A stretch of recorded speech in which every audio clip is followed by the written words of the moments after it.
Sobat Berbagi Info, tanggal 22 Juni tahun 2021 yang lalu, Kota Jakarta genap berusia 494 tahun atau 322 tahun lebih muda dari Kota Banda Aceh, 816 tahun. Ibu kota negara Indonesia itu didirikan seorang putra Aceh bernama Fathahillah. Ternyata, kontribusi Aceh untuk RI bukan hanya menyumbangkan 2 pesawat terbang sebagai modal awal Indonesia ketika baru merdeka, atau bahasa Pasi yang dijadikan lingua franca, tapi juga mendirikan ibu kota negara ini. Nama Indonesia masih ada pada dunia internasional juga disuarakan lewat suara radio Rimba Raya. Jujur sama sekali. Tapi berkumandang ini radio RI Rimba Raya ini dibilang Indonesia tetap merdeka. Sekali merdeka, tetap merdeka dia bilang. Perjuangan dari Indonesia itu banyak yang disampaikan melalui radio Rimba Raya ini. Nah itu kalau menurut sumber yang ketiga itu ulama Aceh yang pertama itu membangkitkan. Nah itu melalui radio Rimba Raya. Saat itu Indonesia sudah dikop kembali oleh Belanda dalam agresi kedua. Belum lagi putra Aceh, Markam menyumbang 27 kg emas di atas puncak Monas yang kini jadi kebanggaan kota Jakarta. Atau juga Aceh telah menyumbangkan hasil gas alamnya selama puluhan tahun untuk pusat. Sobat Berbagi Info, dalam banyak referensi, kota Jakarta didirikan pertama sekali oleh Ahmad Fathahillah, putra Aceh asal kerajaan Pasai, Aceh Utara, yang hijrah ke tanah Jawa pada awal abad ke-15 Masehi. Kedatangannya ke Jawa ketika itu disambut oleh Sultan Demak, Pangeran Trenggono.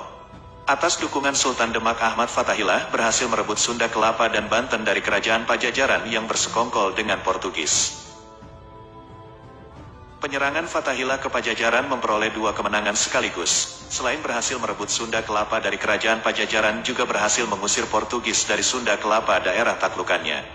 Atas kemenangan inilah pada tahun 1527 Masehi, Fathahillah diangkat menjadi Bupati Sunda Kelapa oleh Sultan Demak. Dalam tahun itu pula, tanggal 22 Juni tahun 1527, Fathahillah mengubah nama Bandar Sunda Kelapa menjadi nama Jayakarta, yang kemudian disingkat menjadi Jakarta, mengandung makna kota kemenangan.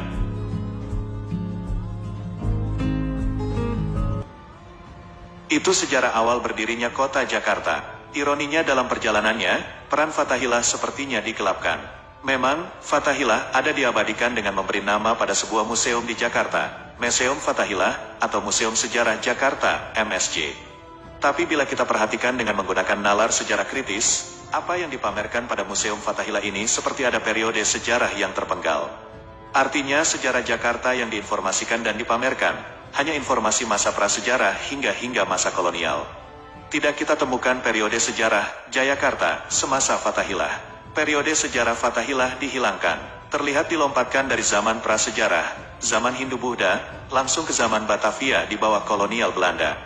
Perubahan nama Jayakarta menjadi Batavia pada tanggal 14 Maret tahun 1621. Ketika itu, Belanda berhasil menguasai Bandar Jayakarta, nama yang diberikan oleh Fathahillah tanggal 22 Juni tahun 1527. Penamaan Batavia oleh Belanda untuk mengganti nama Jayakarta adalah untuk mengenang suku Batavir, sebuah suku tertua di Belanda yang terdapat di lembah Sungai Rhein yang dianggap sebagai leluhur orang Belanda. Di sini jelas, antara penamaan Jayakarta yang diberikan Fathahillah pada Sunda Kelapa tanggal 22 Juni tahun 1527 dengan pergantian nama Batavia oleh Belanda untuk Jayakarta tanggal 14 Maret tahun 1621. Berarti selama 1 abad sejarah Jakarta dipenggal ceritanya dari sejarah Fathahillah. Hilangnya 1 babak periodisasi informasi sejarah Fathahillah di Museum Sejarah Jakarta itu, berarti sekaligus menghilangkan informasi sejarah peranan Fathahillah sebagai pendiri kota Jakarta.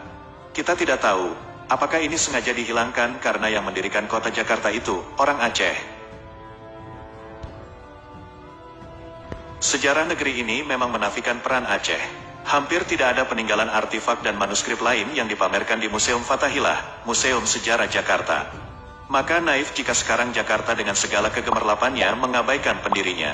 Tampaknya para penulis sejarah Jawa seperti enggan memunculkan tokoh yang satu ini.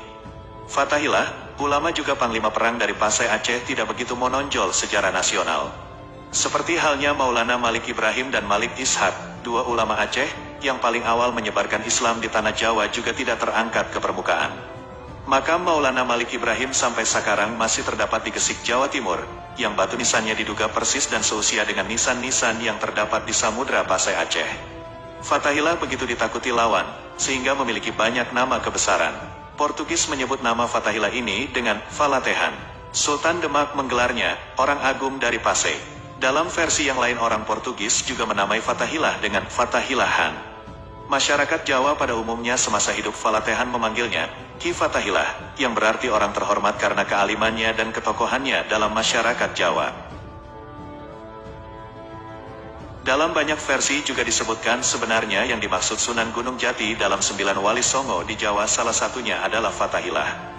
Dan nama Sunan Gunung Jati sendiri identik dengan Syarif Hidayatullah yang diabadikan pada nama Universitas Islam Negeri, UIN, Jakarta sekarang ini. Berarti menurut versi ini secara keulamaan Fathahillah menyandang 2 nama lain yang ditabalkan kepadanya, yaitu Sunan Gunung Jati dan Syarif Hidayatullah. Sobat berbagi info, masih banyak sejarah yang dikubur, termasuk riwayat perkawinan Fathahillah sebagai menantu dari Sunan Gunung Jati, karena Fathahillah dikawinkan oleh Sultan Demak dengan keponakannya anak dari Sunan Gunung Jati.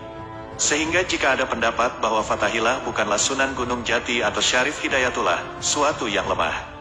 Karena bila dibandingkan dengan sumber-sumber lainnya seperti dalam Babat Caruban, diubah Babat Serebon, 1720 Masehi, Saifuddin Zuhri dalam Sejarah Kebangkitan Islam Indonesia, 1980, dan Haji Muhammad Zainuddin dalam Tarikh Aceh dan Nusantara, 1961, menyebutkan yang dimaksud Sunan Gunung Jati adalah nama lain dari Fathahillah seorang ulama dari Pasai, Aceh, yang hijrah ke Tanah Jawa, yang kemudian berhasil merebut Bandar Sunda Kelapa dari Kerajaan Pajajaran dan Portugis, lalu menamainya Sunda Kelapa ini dengan nama Jayakarta sebagai cikal bakal awal berdirinya kota Jakarta sebagai ibu kota negara Republik Indonesia yang kita kenal sekarang ini. Sobat berbagi info, sumber berita ini admin kutip dari koran Serambi Indonesia, tanggal 27 Juni tahun 2010. Sekian dan terima kasih, wassalam.